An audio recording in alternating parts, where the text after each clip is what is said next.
October 7 എന്താ സംഭവിച്ചതെന്നല്ലേ നിങ്ങൾക്കറിയോ? 2014 July 8 എന്താ സംഭവിച്ചതെന്നറിയോ? എൻ്റെ പേര് റോഷൻ. എൻ്റെ 14-ാം വയസ്സിൽ ഇതുപോലുള്ള പേപ്പർ കട്ടിങ്സ് എന്തിനാണ് കളക്ട് ചെയ്തതെന്ന് അന്ന് എനിക്കറിയില്ലായിരുന്നു. പക്ഷേ ഇന്നത് നോക്കുമ്പോൾ ഒരു ജനതയുടെ വർഷങ്ങളായിട്ടുള്ള പോരാട്ടമാണ്. അന്നത്തെ 50 ദിവസത്തെ ക്രൂരതയിൽ മരിച്ചു വീണത് 2251 പേരായിരുന്നു. അതിൽ പിടഞ്ഞു വീണ കുട്ടികൾ മാത്രം 551.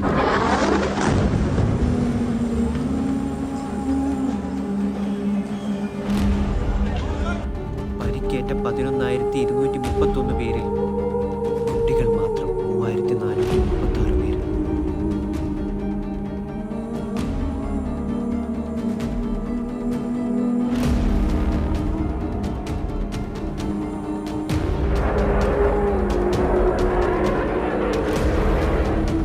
എന്നിട്ടും ഈ ക്രൂരതകൾക്ക് കൂട്ടുനിൽക്കാൻ ഇന്നും ഒരുപാട് പേരുണ്ട്.